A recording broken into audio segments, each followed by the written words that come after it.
I grew up in a family where I was expected to be pregnant at an early age.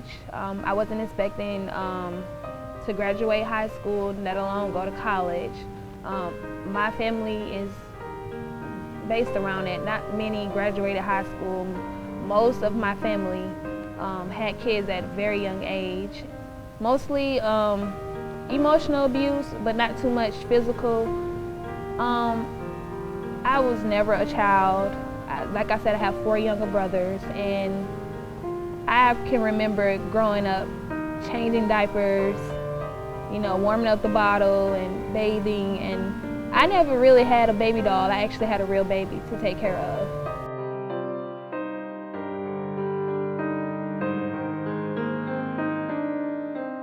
Ever since I could remember, young in diapers, they used to call it HRS, was always at my door, our door knocking, always. Since I was young. And I was finally taken at 13, 14.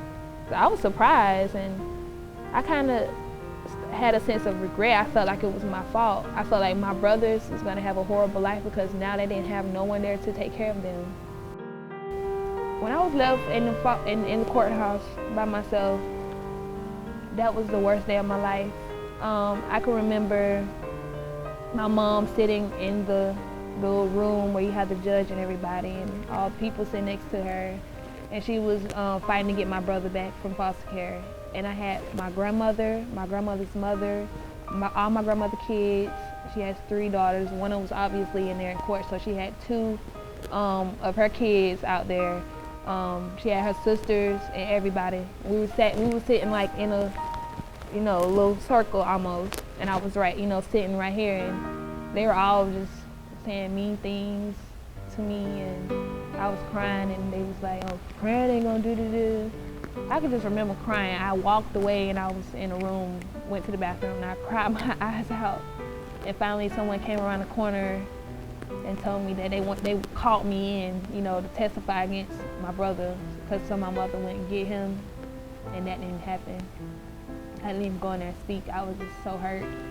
And at the end, everybody left in their cars and left me there. My mom was asked to come pick me up from the courthouse or give her rights up. This was what I was told. I'm not sure. She didn't want me. That's what they told me. And I was like,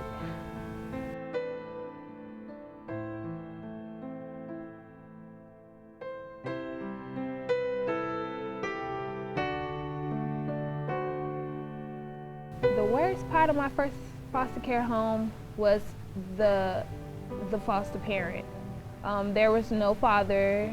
There was an older lady. She was very grumpy.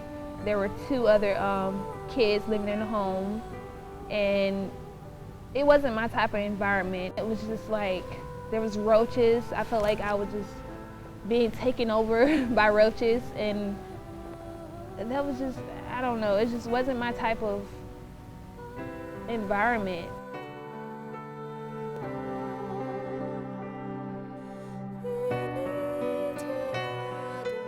No one at school, maybe a couple of people knew that I was in foster care, ever. No one, not one single person knew. Teachers or? Teachers, yes, because I was in a group home when I had to pass around a slip, you know, saying my progress in class. But for students, no one knew that I was in foster care, ever. I had this 6th grade teacher. She has been my teacher. She was my 6th grade teacher. She was my 9th grade teacher. She was my 11th grade teacher, and she was my 12th grade teacher. And I love her to death. She actually helped me straighten out my attitude too, because me and her always clashed. She had her attitude and I had my attitude, and she wasn't having it. So she helped me change my attitude. She helped me realize your attitude is not gonna get you nowhere. People used to tell me that. I used to tell people, if you don't like my attitude, you can keep stepping, because it is what you see is what you get. And I used to be like that. Like, my attitude used to be horrible, and I knew it, and I loved it, because I felt like no one could hurt me with this attitude. No one could hurt me, you know? But she really changed that. She's saying, you know, you gotta straighten your attitude out, or you're not gonna get anywhere with that attitude. No one wants to be around you with that attitude. And she was telling me that from 6th grade all the way to 12th when it finally improved, and she was like, you know, she really helped me. She probably don't even know that, but she helped me a lot. You know, I just remember that bubbly, sweet 6th grader, and then when I saw her again, if I recall correctly, I don't think she started out the year with me. I think she came from, I think she said another city, Jacksonville. And, you know, I was glad to have her back. And she just kind of had some good days and some bad days. And I would tell her when she, as she explained, she called herself a pistol. When she behaved in that way, I would say, look, I'm a teacher. I'm here to help you. Don't treat me that way. I've done nothing to you but try to help you. Now let's work on that attitude.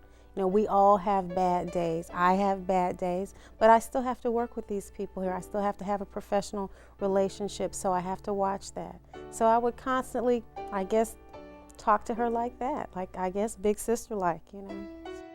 She could be at times difficult to handle, but because that's not the Kay that I recalled from NIMS, I knew there had to be something going on. I knew that deep down she was really a sweet girl, you know, wanting to be a successful student. So I knew there had to be something going on.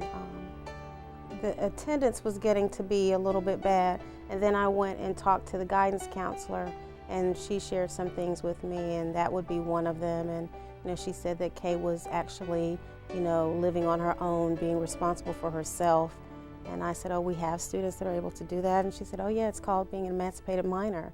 So I said, oh, okay. So I said, wow, you know, she must have some really serious circumstances to be on her own. And look, here she is trying to come to school, doing her work, doing quality work, and nobody's saying, you got to do this. There's no adult in her life saying that she had to do this. Well, I'm sure some adults were in her life, but not parents, you know. So I figured she needed all the help she could get. And I think that may be, I don't know, some of the problem, the disconnect with the communication between teachers and, I guess, social services. I know there's a lot of privacy issues, but I think all in all, teachers really want to help, and if we know things like this, we can make allowances. If I know a child is in foster care, I know resources are probably limited, so I would give as much as I could, you know, I would allow extra time, things of that nature, but most of the time we're not informed of that. Kids probably just don't want us to know, and that's understandable.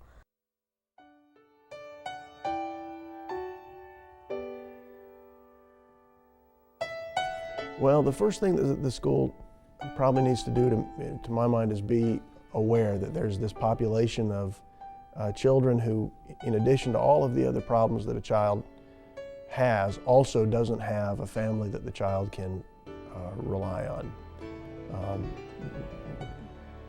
Recognize that these are cases that need additional care and attention. Recognize that there's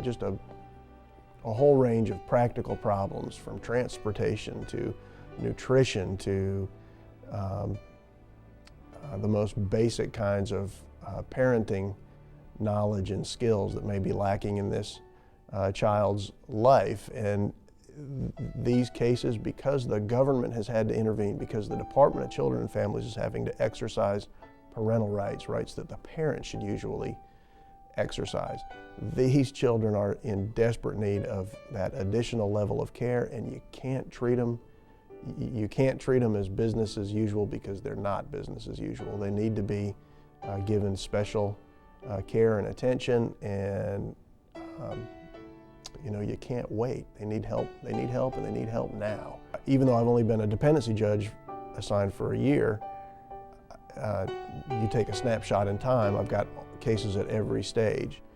I've seen 14-year-old girls pregnant with their second child. I've seen children that I worked with in delinquency, back now as parents in dependency. I've seen, I've seen the whole gamut, even though I've only been the dependency judge for a year. And it is that attempt to break the cycle is endless theme that we're striving for. We're trying to save, we're trying to save this one in the hopes that there won't be the next case down the line.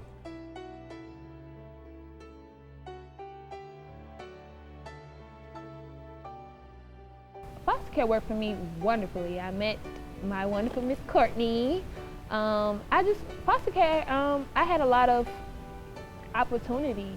If I wasn't in foster care, I could honestly say I would either be not here or I would be pregnant, having, living in the black community, the normal, as I would portray it, the typical black girl. I'm pregnant at a young age. I don't know the father of my child. I had to drop out of high school, and I would be that type of girl. Foster care is what you make it. It really is. People used to tell me that all the time. Foster care is what you make it. I used to say, I can't help how these people treat me, I can't help how these people treat me, but I can help how I view these people. I don't work, things that they did that to me, I didn't, how do you put it? I didn't let that get to me. So I would tell her, foster care is what you make it.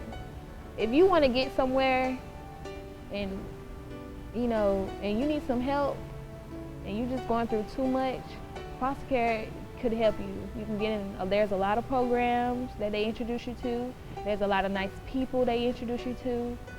It's wonderful. I don't see foster care horrible at all, unless you make it horrible.